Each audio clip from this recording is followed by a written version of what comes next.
Hi, Griffin. If you see this, hi. Thanks for commenting on my videos.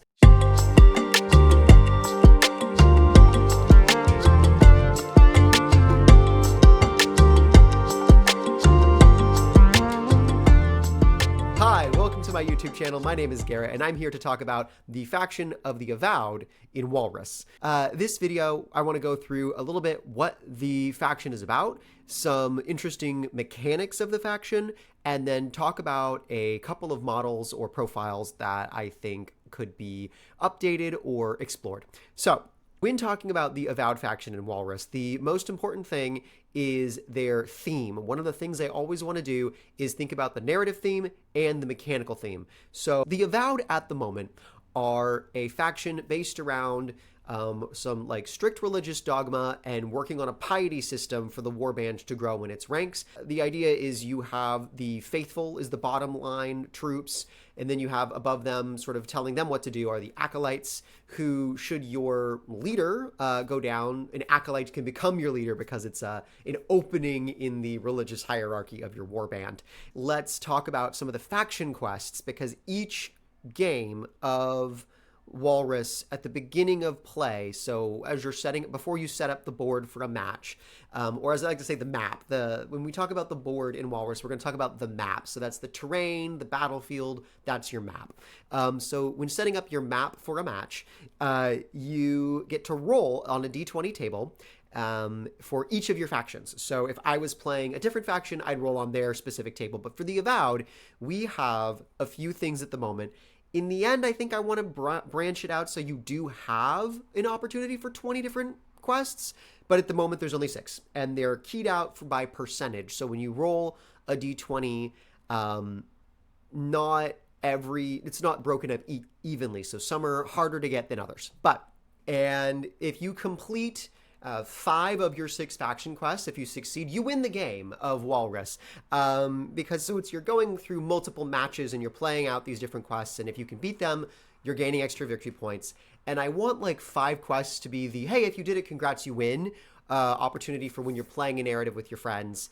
But of course, you can just keep playing WALRUS. It's just, I expect around 5 successful quests is when your warband is going to cap out on its rewards and how good it is, and it's basically an end game warband at that point. Go start a new one, have a fun time leveling that one up, right? But you can, on a 1 through 3 of a d20, you get Hunt the Heretic. On a 4 through 8 of a d20, it's Boss Duel. A 9 through 12 on a d20 is Key Witness. And 13 through 16 is Protect the Prophet. 17 through 19 is Sacred Sites. And finally, 20 is Sacrificial Procession.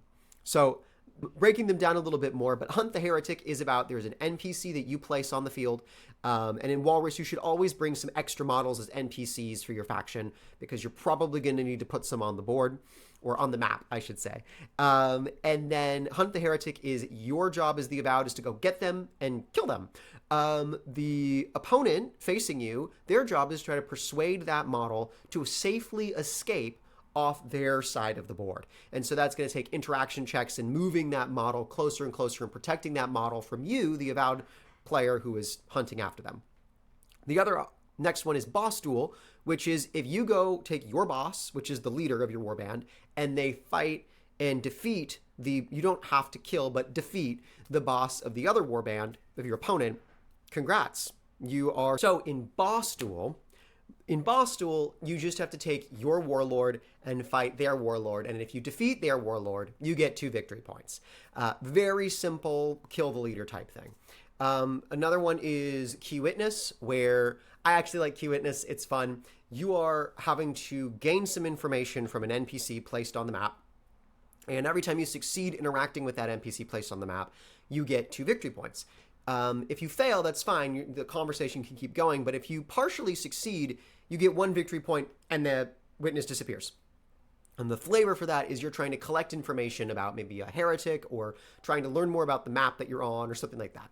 And then after those 3, we've got 3 more. So you've got Protect the Prophet, which is you get an NPC that is a prophet and that you are your warband idolizes, even if you have your own prophet in your warband. And your whole point is they're placed away from you. You have to go get to them and then protect them from your opponent. So it's almost like a boss duel, except it's not your boss. It's an NPC who's helpless and at the mercy of the world, and you have to go find them and take care of them. Then we have the sacred sites, which is you place an objective marker in each quadrant of the map. So up to 4, you roll a d6. No, you just get 4, I think. You roll a d4. That's what it is. You roll a d4. I forgot. You roll a d4, and then you can place a objective in each of those quadrants when you're rolling. And once those sites are placed, there are additional objectives that if you hold at the end of each round, you're getting additional points. But your opponent can run in and destroy them with successful close combat attacks. So you're trying to protect these points on top of any other standard objectives from the mission. And finally, sacrificial procession, which is the one I particularly enjoy because I think it captures the themes so well, is that you have to select a model from your warband, and you need to get them to the opposite side and off the board. Kind of like if you have a pawn in chess and move to the opposite side. But instead of becoming a queen, like in chess, you just lose the piece. So that piece in your warband is sacrificed, but you get a bunch of victory points.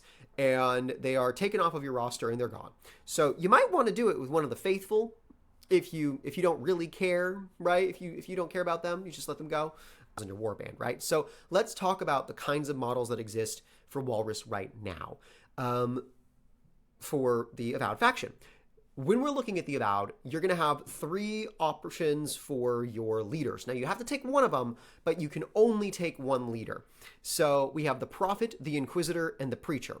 The Prophet is a heavy magic using model, so expects to be casting things like Arcane Flash, which is a big explosive magical spell that deals a lot of damage, or Hold Fast, which boosts the defense of everyone around you that your model can see, that the Prophet can see, and boosts their allies.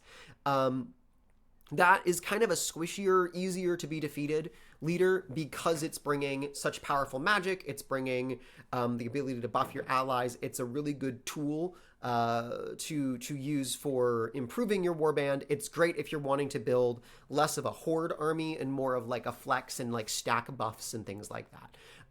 The next one is you might just want to take a big stick and hit someone really hard, and that is the Inquisitor.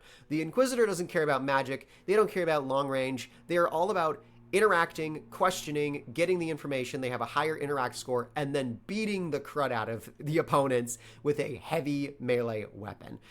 This thing is dealing a ton of damage, and their special ability is whenever they defeat an opponent with their melee weapon, they get to move again for free. So they are very fast, very like strong when it comes to close combat, and they're wanting to get in one engagement after the other, or use their melee combat to like swing themselves wildly across the map to get into like a place to interact with something as another action. Because you might be able to hit someone with a heavy weapon, knock them down, take a free move action, and then take an interaction on a key witness and try and get information out of them, right? So like they are big key players. And if you bring them in like a horde army, they're going to be like a central piece, and then the horde is going to make sure that the objectives are held. And your third leader option is the Preacher. The Preacher is your range damage style. They also have a couple of buffs. They get to have the same movement boost, but it's with long range instead of close range. So it's also whenever they make an attack, not when they defeat. So they are always on the move. They're very quick, and they are, telling the chaff below them what to do. So you have the Prophet, the Inquisitor, or the Preacher. Those are your 3 leader options. On top of that, the leaders are ones that like you can be growing your abilities and improving them throughout a game. Leaders also can gain, eventually they're going to be able to level up on like specific perk paths. So like there's going to be universal like level up perk paths where your leaders can gain a skill in that perk. A perk is what it's called. So they can gain a perk, and a good example would be like the next type of unit that you have in Walrus is a special. Now, specials also, their stats can go up and they can improve. They do level up over time, but they don't get the perk stuff. So it's like leaders get the perks. They're the most complex. You can kind of think of them as like they're your RPG character. And then your specials are like the rest of that party that's like kind of with them in the close inner circle. Now, the specials for this are faction. This faction is the bruiser, the healer, the hunter, and the navigator. So the bruiser, much like you might imagine, the bruiser is a beefy boy. It is a rough fighter. They want to get in close combat. And then the first time that they'd be defeated and they lose all their hit points and they would be given the fallen condition instead, they heal 1 hit point and they keep going as if nothing happened. But that's just once per match they get to do that. And then they come with some gear as well, like light armor and a feeble BS weapon. So it's a very weak weapon, but they have a pretty good combat skill of 2 to start out. So they're rolling on d6s, they're bonking people on the top of the head, and they are not much for interacting. They're really there for like, also because they come on a bigger base size, you can use them like 32 to 50s. You can use them as like, put them in front of the warlord. They're like a bodyguard unit. Then you have your healer, who I'm still kind of tuning how the healing works in this game, but they get to, if they successfully heal, they get to heal someone else for free as a free action. So they're great to keep with a group, like a couple of models. So if one goes down and then another one goes down, the healer can pop them both back up. And keep on keeping on. But they come with a couple of different things. So they've got light armor. They're going to have, just to protect themselves, a feeble ranged weapon. The idea here is that, like, they have a speed of 2, so they want to move on d6s, and they want to kind of, like, stay out of the way. But if they have to, they can fight back until someone gets too close. So they are a tempting target for, like, skirmishing or assassinating up in melee, but they otherwise are going to try and stay in cover out of the way while, following up a little behind the rest of the squad. But they also have a spellbook, which is a +1 to whatever they roll on their magic die. So it doesn't increase the number of the dice, but it does give them a +1. So since they have a magic of 2, that is a d6 +1. So if they roll a 6, they get a 7. And that's because they have like a magic healing kit, which is a little bit better than just a standard healing kit. And then you have your hunter. And the hunter is a skirmisher that likes to stay on the sidelines. They are a bit of a flex piece. They have some of the highest base speed in the faction. They have a speed of 3. And the whole point of this hunter is that they are able to use that speed as their defense. So remember how attacks resolve. You can use armor to mitigate, or you can do a speed check to mitigate by 1. In this case, you can use your speed as if it was armor. So if a bunch of damage is coming in, the hunter can roll their speed die, and they can just reduce it by the amount they rolled if they haven't activated yet that turn. So the hunter does come with medium armor so that they have a defense of 2. So after they've activated, they're going to have an armor defense of 2. But before they've activated, they can use their speed die of a d8. So they're very hard to hit. And so one of the things you're going to want to do as the opponent of the Avowed faction is if they bring a hunter, you're going to want to wait to target that hunter until that hunter's activated, unless you're ready to really commit and take that thing down. Because it's very quick, it's slippery, and it is designed to go after opponents' casters or wink links in opponents' armies. Finally, we have the Navigator. The Navigator charts your course through the game. The Navigator is all about helping you try to get a faction quest that you, 1, want to play, because it's, playing the game, but 2, that you, if you've already succeeded, that you could get a different one and, like, get to winning faster. It also improves your chances of getting victory points. So it is kind of just it's free money at a certain point. So the Navigator, its special ability is at the start of each match, when you're rolling your faction quest, which is a d20, and then that adds a quest to whatever you're doing, you get to roll twice and pick whichever quest you prefer. So if I've already succeeded on interviewing the key witness, I've done that as a faction quest, and I roll that again, but I also roll Sacred Sites, I could take Sacred Sites instead. And whenever you succeed at your faction quest, you're going to get 2 victory points on top of whatever you scored.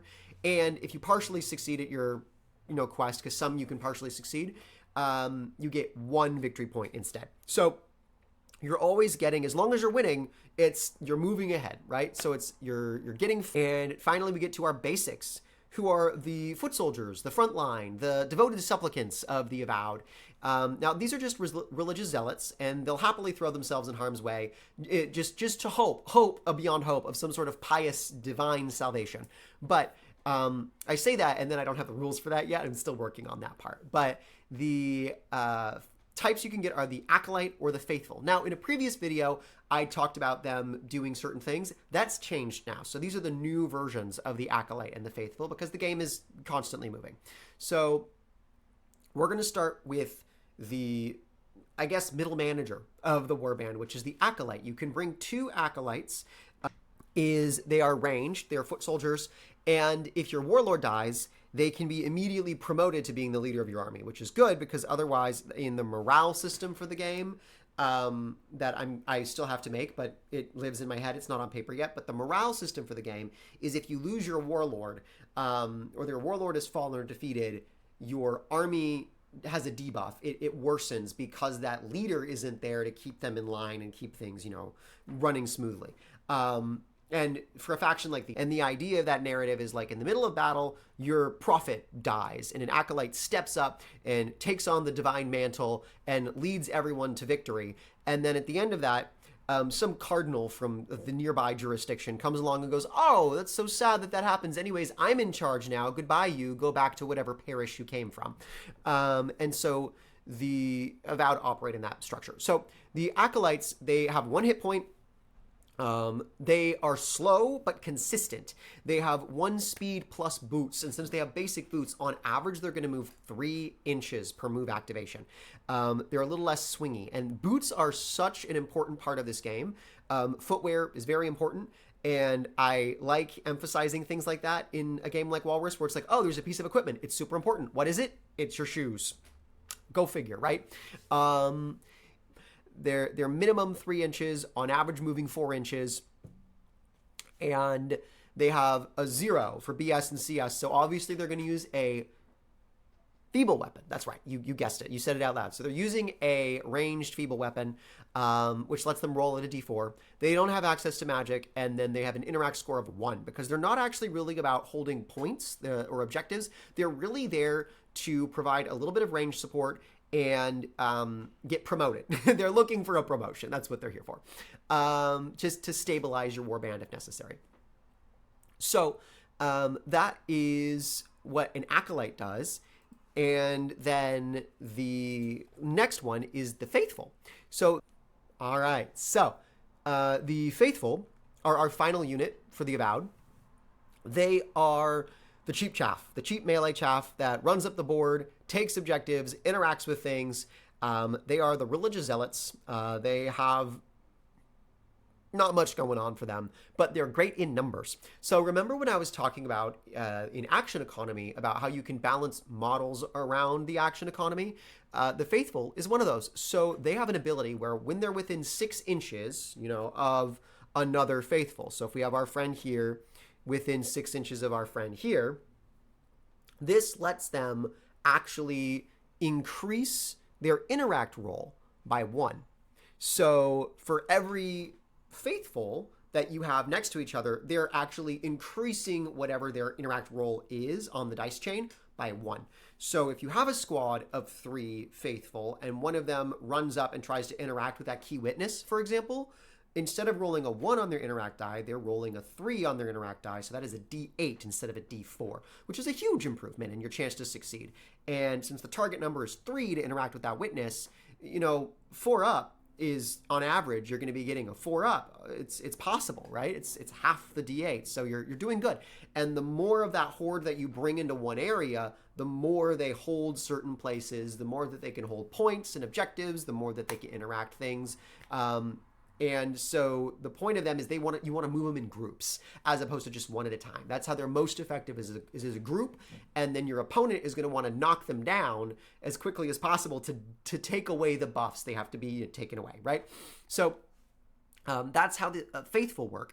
And they come with, you guessed it, melee weapons, feeble melee weapons. They are great as a horde and not good alone. So you want to, apes together strong, faithful together strong. And they are like kind of like a flock that your acolyte, wants to keep watch over, and hopefully your leader sticks around. And if your leader drops, your acolyte can step up and maintain and shepherd that flock. But that is the faction of the Avowed at the moment. Next time, let's go ahead and talk about the Mad Wizards of the Wizard War.